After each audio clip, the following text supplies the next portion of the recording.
पिछले वीडियो में मैंने आपको इक्वेशन ऑफ मोशन समझाई थी और आज हम उसका प्रूफ देखेंगे। जिसने वो वीडियो नहीं देखी है तो मेरी रिक्वेस्ट है कि आप पहले उस वीडियो को देख ले, फिर उसके बाद इस वीडियो को देखना। तो इसमें जो हमारा टॉपिक है आज का वो है proof of equation of motion. So हमें पता है हमारी 3 इक्वेशन ऑफ मोशन है, तो हम देखते हैं सबसे पहले हमारी फर्स्ट इक्वेशन ऑफ मोशन का प्रूफ, जो क्या है v equals to u plus a t. अब देखो हमने ये बात बताई थी कि जब कोई भी यूनिफॉर्मली एक्सिलरेटेड मोशन होगी तभी ये इक्वेशन वैलिड होगी। तो ये इक्वेशन किसके लिए होती है? यूनिफॉर्मली एक्सिलरेटेड मोशन के लिए होती है।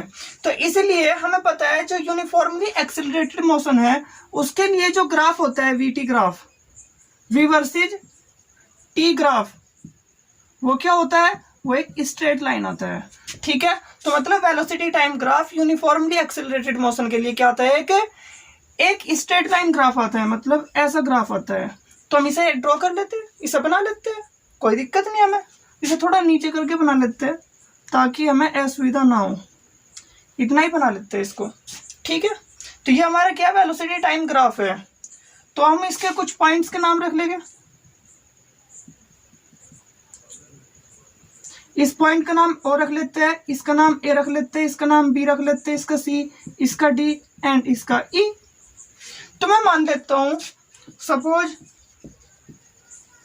ए पार्टिकल हैज इनिशियल वेलोसिटी, एक पार्टिकल की इनिशियल वेलोसिटी u है and a uniform acceleration and uniform acceleration a. Its velocity is v after t second. तो इसकी वेलोसिटी t सेकेंड बाद क्या है?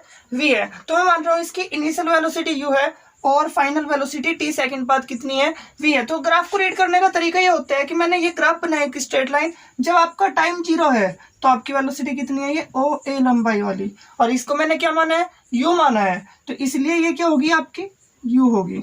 ठीक है, अब इसी तरह से अगर मैं t सेकेंड बाद देखूं तो t सेकेंड बाद आपकी वेलोसिटी कितनी है? ये यहाँ पर मिलाकर ओ बी है, मतलब ये जो लेंथ होगी ओ बी, इसको मैं क्या मानूंगा? इसको मानूंगा मैं v। जैसे कि मैंने बोला है t सेकेंड बाद आपकी वेलोसिटी क्या है? v है। तो जब मैंने आपको इस ग्राफ के बारे में बताया था एक स्ट्रेट लाइन होता है, तो मैंने ये भी बताया था जो इस लाइन की स्लोप होती है वो क्या होती है? एक्सिलरेशन के इक्वल होती है। सो मैं यहाँ पे बोलना चाहता हूँ जो स्लोप ऑफ लाइन AC है वो किसके इक्वल होगी? वो एक्सिलरेशन के इक्वल होगी।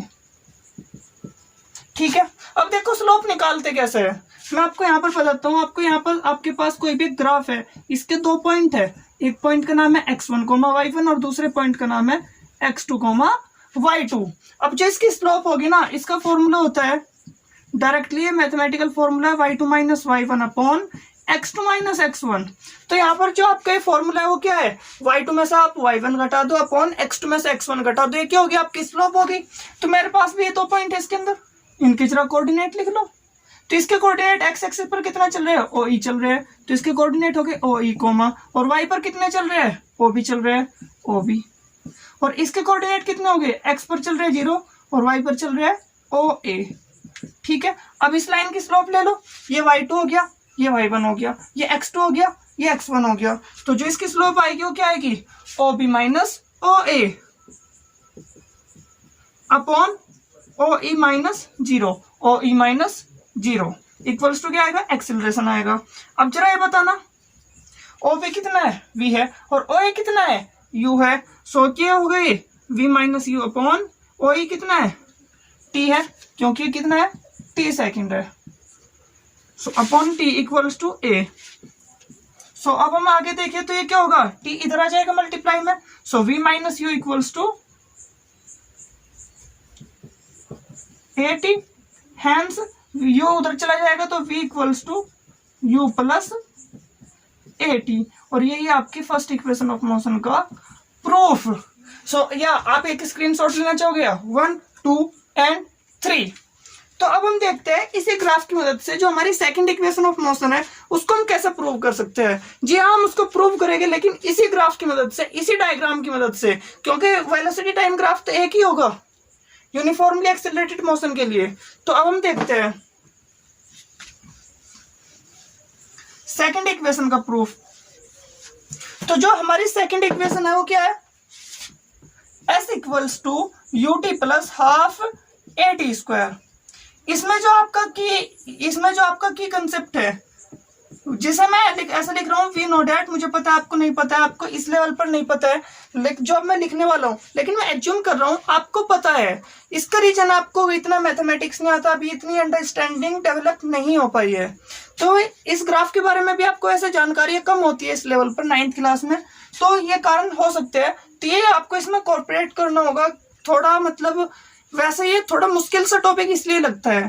तो इसमें देखते हैं जो आपका ये जो ग्राफ है AC, ये जो लाइन है, इसमें जो डिस्प्लेसमेंट होता है ना, मतलब यूनिफॉर्मली एक्सेलरेटेड मोशन के लिए जो डिस्प्लेसमेंट होगा वो इक्वल होगा area under velocity time graph. मतलब जो वेलोसिटी टाइम ग्राफ के अंदर जो एरिया आएगा वो डिस्प्लेसमेंट के इक्वल होगा। और वेलोसिटी टाइम ग्राफ के अंदर कौन सा एरिया आता है, ये वाला एरिया OACDE, ये पूरा का पूरा एरिया क्या है आपका, डिस्प्लेसमेंट के इक्वल होगा। यही मैं बताना चाहता हूँ। मतलब क्या है, जो डिस्प्लेसमेंट होगा S इक्वल्स टू क्या आएगा, एरिया ऑफ OACDE। और एक बात बताओ, ये जो OACDE ये एरिया क्या, ये कैसा है, इसमें आपको दिख रहा है एक तो रेक्टेंगल और एक दिख रहा है ये ट्रायंगल, ठीक है। तो एक तो आपके पास ये रेक्टेंगल और एक है ऊपर वाला ट्रायंगल। अब आप क्या करोगे, इस रेक्टेंगल का एरिया निकाल लोगे, इसका एरिया निकाल लोगे और दोनों को सम कर दोगे तो आपको क्या मिलेगा, टोटल एरिया मिल जाएगा। तो यहाँ पर जो आपका एरिया आएगा वो क्या होगा, वो होगा एरिया ऑफ OADE, इस रेक्टेंगल का एरिया OADE, इसका area plus area of triangle ADC, इन दोनों के एरिया के इक्वल होगा, ठीक है। अब जो आपका रेक्टेंगल है इसका एरिया क्या होता है, लेंथ इनटू ब्रेथ होता है। तो लेंथ, लंबाई की गुना हम चौड़ाई में कर देंगे तो हमें क्या मिलेगा, इसका एरिया मिलेगा। और इसकी लेंथ कितनी है, OE है, एंड ब्रेथ कितनी है, OA है, प्लस अब इस ट्रायंगल का एरिया क्या होता है, half into base into height होता है, आपको पता होगा। तो मैं यहाँ पर लिख देता हूँ, ये आपकी स्लोप का ही पहले को उसका था, जो एरिया ऑफ ट्रायंगल होता है वो क्या होता है, half base into height. Half base into height होता है आपका ट्रायंगल का एरिया। फिर क्या होगा, हाफ बेस कितना आपका AD और हाइट कितनी आपकी DC। सो हाफ बेस क्या है, AD इंटू DC। अब इसको थोड़ा सॉल्व करते हैं। जो आपका OE है वो कितना है, T के इक्वल है, और जो आपका OA है वो कितना है, U के इक्वल है, प्लस हाफ। अब बात करते हैं हम AD की, AD OE के इक्वल होगा, दोनों आपस में क्या इक्वल है। सो इनटू में ये क्या होगा, OE इनटू, अगर मैं बात करूं DC की, वो किसके इक्वल होगा, AB के इक्वल होगा। ब्रैकेट में लिख देंगे क्या चीज किसके इक्वल थी, यहाँ पर OE तो आपका T था, है ना, और OA आपका U था, और क्या था इसमें, जो आपका AD है वो OE के इक्वल है, एंड जो आपका DC है वो AB के इक्वल है। मैं चाहूंगा आप यहाँ तक एक स्क्रीनशॉट ले लो ताकि फर्दर कैलकुलेशन हम बाद में कर सके। सो 1, 2 एंड 3। अब हम देखो यहाँ पर कुछ मिटाकर हम फर्दर कैलकुलेशंस को करते हैं इसमें।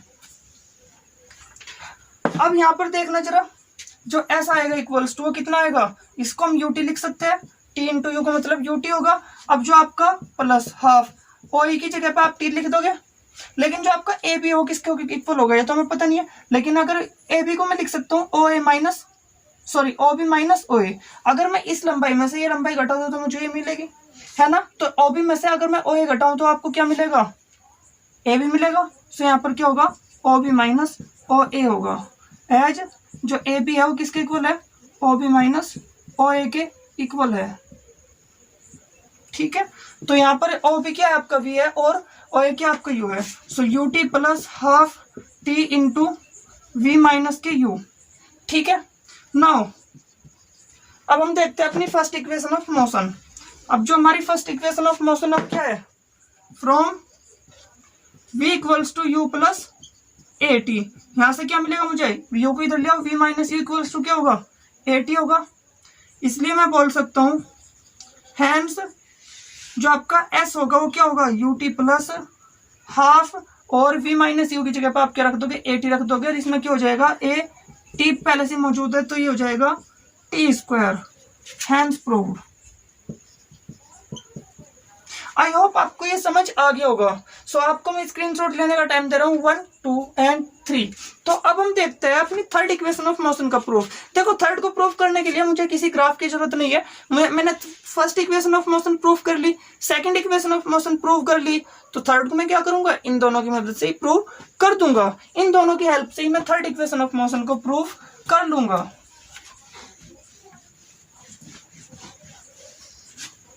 तो देखते हैं आपकी जो थर्ड इक्वेशन ऑफ मोशन है वो क्या है, वो है v square equals to u square plus 2as है या, बिल्कुल। अब जो इसमें हम या स्टार्ट करते हैं from first equation of motion.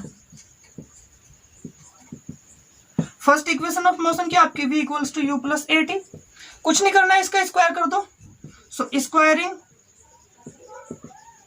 Both side, हम इसका क्या करेंगे, दोनों साइड स्क्वायर कर देंगे। तो जब मैं इसका दोनों साइड स्क्वायर करूंगा तो क्या हो गए, v square equals to u plus a t का होल स्क्वायर होगा, है ना। अब जरा इसका होल स्क्वायर खोलना, हमें पता है ए प्लस बी का होल स्क्वायर क्या होता है, a square plus b square plus 2ab होता है। ये एक फॉर्मूला है ए प्लस बी का होल स्क्वायर का। तो ए मेरे पास ये है, बी मेरे पास ये है, तो ये क्या होगा, u square plus a t का square plus 2u a t 2ab। ठीक है, और ये जो ए टी का स्क्वायर ये क्या होगा, हमें एक बात और पता है, ए बी का जो स्क्वायर होता है वो होता है ए स्क्वायर बी स्क्वायर के इक्वल। तो ये दोनों चीजें एक्स्ट्रा ही है, तो ये क्या होगा, u square plus A square T square plus 2u a T. वैसे मैं आपको इक्वेशन ये मिल चुकी है, लेकिन आपकी इक्वेशन क्या है, वी स्क्वायर, वो तो इसमें भी है भाई। ये क्या है, यू स्क्वायर, मतलब क्या, ये वाली टर्म क्या होनी चाहिए, 2as होनी चाहिए, लेकिन लग तो रही नहीं। इस आप जबरदस्ती 2a कॉमन ले लो। देखो आपको सर डायरेक्टली नहीं दिख रहा है, इसके अंदर 2a कॉमन है, तो आप जबरदस्ती ले भी तो सकते हो, या बिल्कुल ले सकते हो। तो आप क्या करोगे, यू स्क्वायर प्लस, यहाँ से जब आप 2a जबरदस्ती थोड़ा कॉमन लोगे तो यहाँ से क्या बचेगा, आप ये देखो, यहाँ पर 2 तो है नहीं, तो मुझे 1/2 लगाना पड़ेगा ताकि बैलेंस रहे। एक a मैंने बाहर ले लिया, एक a बचेगा, टी का स्क्वायर मैंने कुछ नहीं छेड़ा ही नहीं इसे, प्लस 2 ले लिया बाहर, a ले लिया, तो क्या बचा, ut बचा। हाँ, आपको इसके याद आ रही होगी, थोड़ा उल्टा लिखा है, ut plus half a t square क्या है, डिस्प्लेसमेंट है सेकंड इक्वेशन ऑफ मोशन से, तो हमने फर्स्ट और सेकंड का यूज करा और इसे प्रूफ कर लिया। तो ये क्या होगा, 2as हो गया। सो ये क्या होगा, v square equals to u square plus 2as। यहाँ पर लिख देंगे फ्रॉम सेकंड इक्वेशन क्या आपका s equals to u t plus half a t square. ठीक है बच्चों, आई होप आपको ये समझ आ गया होगा। तो आप एक स्क्रीनशॉट ले सकते हो, या 1, 2 एंड 3। तो मैं उम्मीद करता हूं आपको ये समझ आ गया है, ये इक्वेशन ऑफ मोशन के तीनों प्रूफ आपको समझ आ चुके हैं। तो अभी इस चैप्टर का आपके लिए सिर्फ एक आखिरी टॉपिक बचा है, जो है यूनिफॉर्म सर्कुलर मोशन का, और इसी के साथ ही आपके इस चैप्टर की समाप्ति की जाती है। तो देखते हैं हम अपना आखिरी टॉपिक, यूनिफॉर्म सर्कुलर मोशन। वैसे इसके बारे में मैंने 1-2 एग्जांपल कवर कर चुका हूं मैं, लेकिन हमें फिर भी देखना है भाई ये होता क्या है, ताकि आपको कंफ्यूजन क्रिएट ना हो। So let's study about uniform circular motion.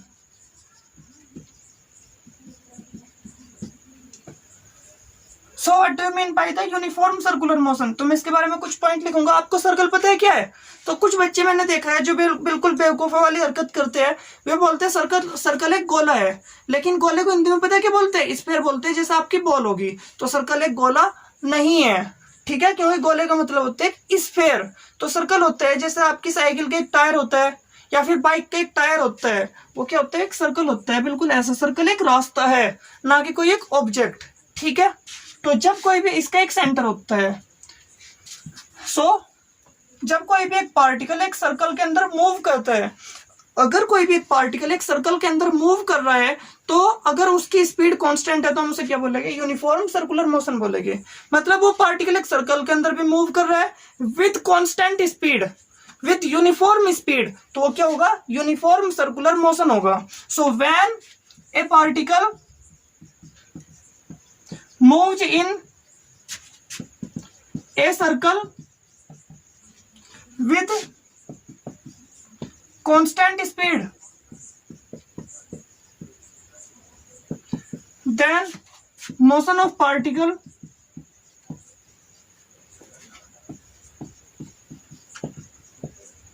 is called uniform circular motion।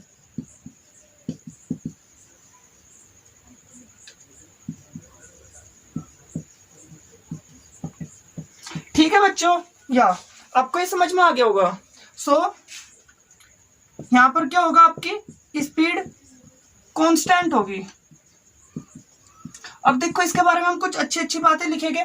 एक पार्टिकल एक सर्कल के अंदर मूव कर रहा है तो देखो उसकी अगर रेडियस r है तो इसका सरकमफ्रेंस कितना होगा, ये जो लंबाई ये चल रहा है, ये जो उसके रास्ते की चली गई लंबाई होगी अपनी कितनी होगी, वो होगी 2πr। So circumference of circle क्या होता है आपका,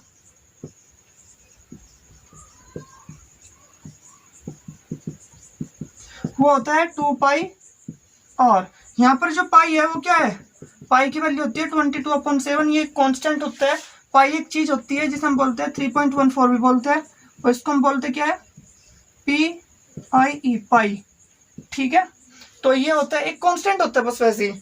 और अगर मैं इसके एरिया की बात करूं, एरिया ऑफ सर्कल लगे आती है भी देख लो, वैसे ही हमारे कॉन्टेक्स्ट में नहीं है, जो क्या है πr² होता है। तो आपको याद रखना है जो इसकी सरकमफ्रेंस होती है वो क्या होती है, 2πr होती है। अब मेरा सवाल आपसे ये है कि अगर एक पार्टिकल एक चक्कर पूरा कर लेता है तो एक चक्कर जब पूरा कर लेगा, एक साइकिल पूरा कर लेगा, तो वो कितने टाइम में करेगा, उस टाइम को मैंने एक स्पेशल नाम दिया है, उस टाइम का नाम दिया मैंने टाइम पीरियड। ठीक है, so the time to complete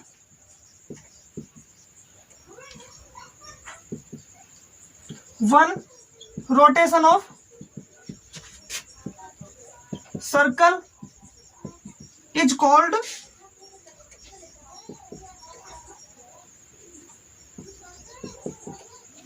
time period। और ये डिनोट किससे किया जाता है, ये डिनोट किया जाता है कैपिटल T से। ठीक है, और जो आपका आखिरी टॉप पॉइंट हो क्या है, वो है स्पीड के बारे में। जो इसकी स्पीड होगी इसको मैं v से डिनोट कर देता हूँ।